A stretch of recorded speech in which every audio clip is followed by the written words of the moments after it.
പാലിയക്കരയിൽ തകർന്ന റോഡിലെ ടോൾ പിരിവിൽ ദേശീയപാത അതോറിറ്റിക്കെതിരെ ഹൈക്കോടതി. ദേശീയപാത അതോറിറ്റി 1 മാസം മുൻപ് നൽകിയ വാക്ക് പാലിച്ചില്ല എന്ന് കോടതി വിമർശിച്ചു. വിഷയത്തിൽ ഇടക്കാല ഉത്തരവിറക്കുമെന്ന് കോടതി പറഞ്ഞു. എന്നാൽ സർവീസ് റോഡ് സൗകര്യം നൽകിയിരുന്നുവെന്നും സർവീസ് റോഡ് തകർന്നതാണ് ഇപ്പോഴത്തെ പ്രശ്നത്തിന് കാരണമെന്നും NHAI വ്യക്തമാക്കി. 3 ആഴ്ചയ്ക്കകം പ്രശ്നം പരിഹരിക്കാനാകുമെന്ന് ദേശീയപാത അതോറിറ്റി റിപ്പോർട്ട് നൽകി. അഹമ്മദ് മുസ്തഫ കൂടുതൽ വിവരങ്ങളുമായി. മുസ്തഫ, എന്താണ് വിശദാംശം? അത് നേരത്തെ തന്നെ ഈ ദേശീയപാത ഇടപ്പള്ളി മുതൽ പാലിയക്കര വരെയുള്ള പ്രദേശത്ത് 2, 3, 4, 5 സ്ഥലത്ത് നിർമ്മാണ പ്രവർത്തികൾ നടക്കുന്നുണ്ട്. അവിടെ വളരെ തിരക്കനുഭവപ്പെടുന്ന പ്രശ്നങ്ങളുണ്ട്. നിരവധിയായ മണിക്കൂറുകൾ വാഹനങ്ങൾ കെട്ടിക്കിടക്കുന്ന ഒരു സാഹചര്യമുണ്ട്. അപ്പോഴും ഇപ്പോൾ പിരിക്കുന്നത് എന്തടിസ്ഥാനത്തിലാണ് എന്നതാണ് ഹൈക്കോടതിക്ക് മുമ്പിൽ ഏറ്റവും പ്രധാനമായി ചോദ്യം ചെയ്യപ്പെട്ടത്. എന്തായാലും ഈ വിഷയത്തിൽ പലതവണ കോടതി ഈ വിഷയത്തിൽ രൂക്ഷമായ വിമർശനം NHAIക്ക് നൽകിയതാണ്. പക്ഷേ 2 ആഴ്ചക്കകം 3 ആഴ്ചക്കകം ഈ പ്രശ്നം പരിഹരിക്കുമെന്നിങ്ങനെ നിരന്തരം പറഞ്ഞുകൊണ്ടിരിക്കുന്നതല്ലാതെ ഈ വിഷയത്തിൽ ഏതെങ്കിലും തരത്തിലുള്ള ഒരു സത്വര നടപടിക്ക് ദേശീയപാത അതോറിറ്റി മുതിർന്നിട്ടില്ല. മാത്രമല്ല ഇപ്പോഴും ആ പ്രശ്നം അങ്ങനെ തന്നെ നിലനിൽക്കുന്നു. കഴിഞ്ഞ ദിവസം ഹർജി പരിഗണിച്ചപ്പോൾ ഇന്ന് അന്തിമമായി ഒരു റിപ്പോർട്ട് നൽകാനാണ് കോടതി നിർദ്ദേശിച്ചത്. ആ റിപ്പോർട്ട് ഇപ്പോൾ പരിഗണനയ്ക്ക് വന്നിരിക്കുന്നു. ആ റിപ്പോർട്ടിൽ ആ പ്രശ്നമുണ്ട്. 3 ആഴ്ചക്കകം പ്രശ്നം പരിഹരിക്കാനാകുമെന്നാണ് ദേശീയപാത അതോറിറ്റി വ്യക്തമാക്കിയത്. അപ്പോഴാണ് കോടതി കടുത്ത വിമർശനം ഉന്നയിച്ചത്. പ്രത്യേകിച്ച് ഈ റോഡ് എപ്പോൾ ശരിയാക്കും എന്നതല്ല പ്രശ്നം. തകർന്ന റോഡിൽ ഇപ്പോഴും ടോൾ പിരിവ് നിർബാധം നടക്കുന്നു. അത് ഈ പൗരന്മാർക്ക് ബാധ്യതയുണ്ടാക്കുന്നു, ജനങ്ങൾ ബുദ്ധിമുട്ടുന്നു. ഇതാണ് പ്രശ്നമെന്നാണ് കോടതി വിമർശിച്ചത്. മാത്രമല്ല കഴിഞ്ഞ തവണയും ഇതേ ഹർജി പരിഗണിക്കുമ്പോൾ ഉടൻ ശരിയാകുമെന്ന് പറഞ്ഞതല്ലാതെ ഇപ്പോഴും വീണ്ടും 2, 3 ആഴ്ച ശരിയാകാൻ എടുക്കുമെന്ന് പറയുന്നതല്ലാതെ ഈ വിഷയത്തിൽ ഏതെങ്കിലും തരത്തിലുള്ള ഒരു നടപടി ഇല്ല എന്ന് കൂടി കോടതി വിമർശിക്കുന്നത്. അതുകൊണ്ടാണ് കോടതി ഈ വിഷയത്തിൽ അടിയന്തരമായി ഒരു ഇടക്കാല ഉത്തരവ് ഇറക്കും എന്ന് വ്യക്തമാക്കിയിരിക്കുന്നത്. അപ്പോൾ ടോൾ പിരിവ് നിർത്തലാക്കുന്നതിന് ദേശീയപാത അതോറിറ്റി എതിർക്കുകയും ചെയ്തു. പക്ഷേ അത് കാര്യമില്ല, അടിയന്തരമായി തന്നെ ഒരു ഇടക്കാല ഉത്തരവ് ഇറക്കുമെന്നാണ് ഇപ്പോൾ കോടതി പറഞ്ഞിരിക്കുന്നത്. എന്തായാലും വിഷയത്തിൽ മറ്റന്നാൾ കേസ് വീണ്ടും പരിഗണിക്കുന്നുണ്ട്. അതിനു മുമ്പ് ഇന്ന് തന്നെ ഒരു ഇടക്കാല ഉത്തരവ് ഉണ്ടാകുമോ എന്നാണ് ഇനി അറിയേണ്ടത്. എന്ന് വെച്ചാൽ ടോൾ പിരിവ് നിർത്തിവെക്കാൻ കോടതി നിർദ്ദേശിച്ചാലും അത്ഭുതപ്പെടാനില്ല. തീർച്ചയായും അതിലുള്ള ഒരു സാഹചര്യമുണ്ട്. കോടതിയുടെ വിമർശനത്തിൽ നിന്ന്, ഭാഷയിൽ നിന്ന് അങ്ങനെയാണ് വ്യക്തമാകുന്നത്. കാര്യം 2 ആഴ്ചക്കകം പ്രശ്നം പരിഹരിക്കാനാകുമെന്ന് അറിയിച്ചപ്പോഴാണ് കോടതി ഈ രൂപത്തിൽ കഴിഞ്ഞ 1 മാസമായി പറഞ്ഞുകൊണ്ടിരിക്കുന്നതല്ലാതെ ഈ വിഷയത്തിൽ ഒരു തരത്തിലുള്ള പ്രശ്ന പരിഹാരത്തിനും, പ്രത്യേകിച്ച് ഈ റോഡിലെ സർവീസ് റോഡുകൾ വളരെ മോശമായ സാഹചര്യത്തിലാണ്. ആ മോശമായ റോഡുകളിൽ വാഹനങ്ങൾ മണിക്കൂറുകൾ കെട്ടിക്കിടക്കുന്നു. മാത്രമല്ല അങ്ങനെ ബുദ്ധിമുട്ട് അനുഭവിച്ച് യാത്രക്കാർ യാത്ര ചെയ്യുമ്പോഴും ടോൾ പിരിവ് നിർബാധം നടക്കുന്നു. അതാണ് പ്രശ്നം. റോഡ് എപ്പോൾ ശരിയാകും എന്നത് മാത്രമല്ല, തകർന്ന റോഡിലെ ടോൾ പിരിവാണ് പ്രശ്നമെന്ന് കോടതി വിമർശിക്കുന്നത്. സ്വാഭാവികമായും ഒരു പക്ഷേ നിഷാദ് സൂചിപ്പിച്ചതുപോലെ ടോൾ പിരിവ് ഈ ദേശീയപാതയുടെ നവീകരണ പ്രവർത്തികൾ പൂർത്തിയാകുന്നതുവരെ നിർത്തിവെച്ചാലും അത്ഭുതപ്പെടാനില്ല. ആ രൂപത്തിലാണ് കോടതിയുടെ വിമർശനം വരുന്നത്.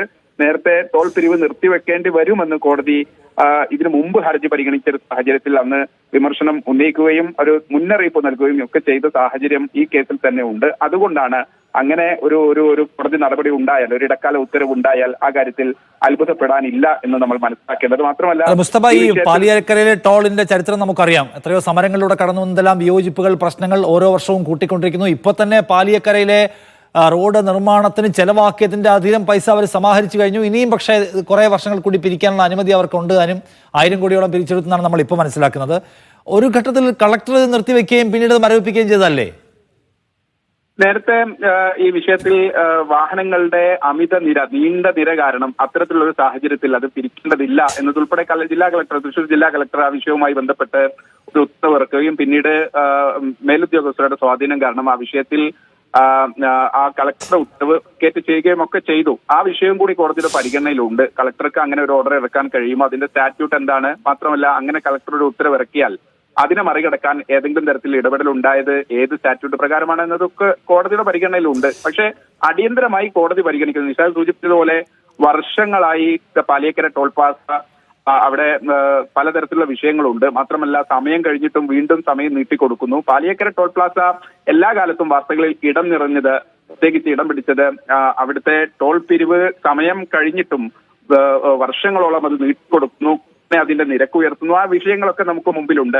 ഇപ്പോൾ ഏറ്റവും പ്രധാനമായി പരിഗണിക്കുന്ന വിഷയം എന്ന് പറയുന്നത് പാലിയക്കരയിൽ നിന്ന് ടോൾ കടന്ന് തൃശ്ശൂരിൽ നിന്ന് ഒരാൾ എറണാകുളത്തേക്ക് വരുമ്പോൾ പാലിയക്കരയിൽ നല്ല റോഡ് പ്രതീക്ഷിച്ച് ഉയർന്ന നിരക്കിൽ ടോൾ കൊടുത്ത ഒരാൾ ആ പാതയിലേക്ക് പ്രവേശിക്കുമ്പോൾ പിന്നീട് ഇങ്ങോട്ട് 4, 5, 6 സ്ഥലത്ത് പ്രധാനപ്പെട്ട ഭാഗങ്ങളിൽ അവിടെ മണിക്കൂറുകൾ വാഹനങ്ങൾ കുടുങ്ങിക്കിടക്കുന്നു. നിരനിരയായി വാഹനങ്ങൾ, നീണ്ട നിര എന്ന് പ്രത്യേകമായി എടുത്തു പറയേണ്ടതില്ല. മാത്രമല്ല ഇതിന് പകരമായി അടിയന്തരമായി ഇങ്ങനെ പ്രധാനപ്പെട്ട പാതയിൽ റോഡ് നിർമ്മാണം നടക്കുമ്പോൾ അവിടെ സർവീസ് റോഡുകൾ ഒരുക്കി വാഹനങ്ങൾക്ക് കടന്നു പോകാനുള്ള പല തരത്തിലുള്ള ക്രമീകരണങ്ങൾ മുൻകൂട്ടി ഒരുക്കേണ്ടതിരുന്നു. അതിൽ പരാജയപ്പെട്ടു എന്ന് ആദ്യ വിമർശനം കോടതി നേരത്തെ തന്നെ ഉന്നയിച്ചിരുന്നു. മാത്രമല്ല, ഈ മഴക്കാലം വന്നപ്പോൾ അതിന് മുന്നോടിയായി അത് ദീർഘദൃഷ്ടിയോടെ കണ്ട് മഴക്കാലം വരുമ്പോൾ സ്വാഭാവികമായി ഇതിൽ സ്വീകരിക്കേണ്ട നടപടിക്രമങ്ങളെ സംബന്ധിച്ചും കോടതി വിമർശനം ഉന്നയിച്ചിരുന്നു. അതൊന്നും ചെയ്യാതെ ഇപ്പോഴും ഈ ടോൾ പിരിക്കുന്നു എന്നതാണ് ഇപ്പോൾ കോടതിയുടെ മുന്നിലുള്ള ഏറ്റവും പ്രധാനപ്പെട്ട പരിഗണനാ വിഷയം. അതാണ് ഹർജിക്കാർ കോടതിയിൽ ചോദ്യം ചെയ്തിരിക്കുന്നത്. ജസ്റ്റിസ് മുഹമ്മദ് മുഷ്താഖ് ഉൾപ്പെട്ട ഡിവിഷൻ ബെഞ്ചാണ് ഈ വിഷയം പരിഗണിക്കുന്നത്. എന്റെ ഓർമ്മയിൽ തന്നെ 5, 6, 7 തവണ ഈ കേസ് പരിഗണിക്കാൻ നമുക്ക് കോടതി കയറുമ്പോൾ ഈ വിഷയത്തിൽ പലതവണ ഇന്ന് ശരിയാകും, നാളെ ശരിയാകും, മറ്റന്നാൾ ശരിയാകും എന്ന് പറയുന്നതല്ലാതെ ഇന്നിപ്പോൾ റിപ്പോർട്ട് സമർപ്പിച്ചിരിക്കുന്നു. ആ റിപ്പോർട്ടിലും പറയുന്നത് 3 ആഴ്ചക്കകം ഈ വിഷയം പരിഹരിക്കാൻ കഴിയുമെന്നാണ്. അപ്പോഴാണ് കോടതി പറഞ്ഞത് കഴിഞ്ഞ മാസം പരിഗണിച്ചപ്പോഴും ഇതേ വിഷയം തന്നെയാണ് നിങ്ങൾ ചൂണ്ടിക്കാണിച്ചത്. ഇപ്പോഴും ആ വിഷയം പരിഗണിക്കപ്പെട്ടിട്ടില്ല. മാത്രമല്ല, ഈ വിഷയം എന്ന് ശരിയാകും എന്നതിനപ്പുറത്തേക്ക് ശരിയാകാതെ കിടക്കുന്ന റോഡിലെ ടോൾ പിരിവാണ് ഏറ്റവും പ്രധാനപ്പെട്ട വിഷയം. അതുകൊണ്ടാണ് ഈ വിഷയത്തിൽ കോടതി ഒരു ഇടക്കാല ഉത്തരവ് ഇറക്കും എന്നുകൂടി വ്യക്തമാക്കുന്നത്. നിഷാദ്, ശരി, പാലിയക്കരയിലെ ടോൾ പിരിവ് തൽക്കാലത്തേക്ക് നിർത്തിവെക്കാൻ ഹൈക്കോടതി ഉത്തരവിടുമോ എന്നാണ് ഉറ്റുനോക്കുന്നത്. കാരണം പാലിയക്കരയിലെ ടോളിന് പലതരം പ്രശ്നങ്ങളുണ്ട്. ഒന്ന്, ടോൾ നിർബാധം പിരിച്ചുകൊണ്ടിരിക്കുന്നു, അതേസമയം ട്രാഫിക് മൊത്തം അലമ്പാണ് അവിടെ. കാരണം ഒന്നാമത് റോഡ് നിർമ്മാണം പുരോഗമിക്കുകയാണ്. അപ്പോൾ ഏറ്റവും നല്ല ഒരു റോഡ് നമുക്ക് പ്രൊവൈഡ് ചെയ്യുന്നതിനാണ് നമ്മൾ പണം കൊടുക്കേണ്ടത്. ടോൾ ഇപ്പോൾ അത് യൂസർ ഫീ ആയിട്ട് മാറിയല്ലോ, ടോളല്ല. കാരണം ടോൾ എന്ന് പറഞ്ഞ് വിളിക്കാൻ പറ്റില്ല. കാരണം നിർമ്മാണ ചെലവ് ഓൾറെഡി സമാഹരിച്ചു കഴിഞ്ഞു, അതിന് മേലെ പോയി കഴിഞ്ഞു, എന്നിട്ട് വീണ്ടും പണം പിരിക്കാൻ സർക്കാർ അനുമതി കൊടുത്തിരിക്കുകയാണ് ഈ കമ്പനിക്ക്. അപ്പോൾ യൂസർ ഫീ ആണ്, എപ്പോൾ ഉപയോഗിച്ചാലും പണം കൊടുക്കണം. അതിപ്പോൾ അതിൻ്റെ നിർമ്മാണ ചെലവ് സമാഹരിച്ച് കഴിഞ്ഞാലും പ്രശ്നമില്ല എന്ന മട്ടിലായിരിക്കുന്നു. ഇനി പുതിയ വരാൻ പോകുന്ന ടോൾ സംവിധാനമെല്ലാം അങ്ങനെയാണ്. അതിൻ്റെ കൂടെ അവിടെ വലിയതുള്ള ഗതാഗതക്കുരുക്കുണ്ടാക്കുന്നു. മോശം റോഡിനും നമ്മൾ ടോൾ കൊടുക്കേണ്ടി വരിക. നല്ല റോഡ് തരുമെന്ന് പറഞ്ഞിട്ടാണല്ലോ അവിടെ നിന്ന് പൈസ വരിക്കുന്നത്. അപ്പോൾ അത് കോടതി ഇതിനകത്ത് നീതിയുക്തമായ ഇടപെടൽ നടത്തുമോ? റോഡ് നന്നാക്കിയിട്ട് മതി പൈസ വരിക്കുന്നത് എന്ന് കോടതി പറയുമോ എന്ന് നാം ഉറ്റുനോക്കുകയാണ്. ഇതുവരെയുള്ള സംഭവങ്ങളുടെ ഒരു ചരിത്രം എടുത്ത് നോക്കിയാൽ സർക്കാർ തീരുമാനങ്ങൾ, കോടതി വ്യവഹാരങ്ങൾ, ഇതിലെല്ലാം ഈ പറയുന്ന കമ്പനിക്ക്, എനിക്കൊന്ന് ഗുരുവായൂർ കൺസ്ട്രക്ഷൻസ് ആണെന്ന് തോന്നുന്നു അവിടുത്തെ കമ്പനി, അവർക്ക് അനുകൂലമായ തീരുമാനമേ അന്തിമമായി വന്നിട്ടുള്ളൂ. ഇവിടെ എന്ത് സംഭവിക്കും എന്ന് നോക്കാം.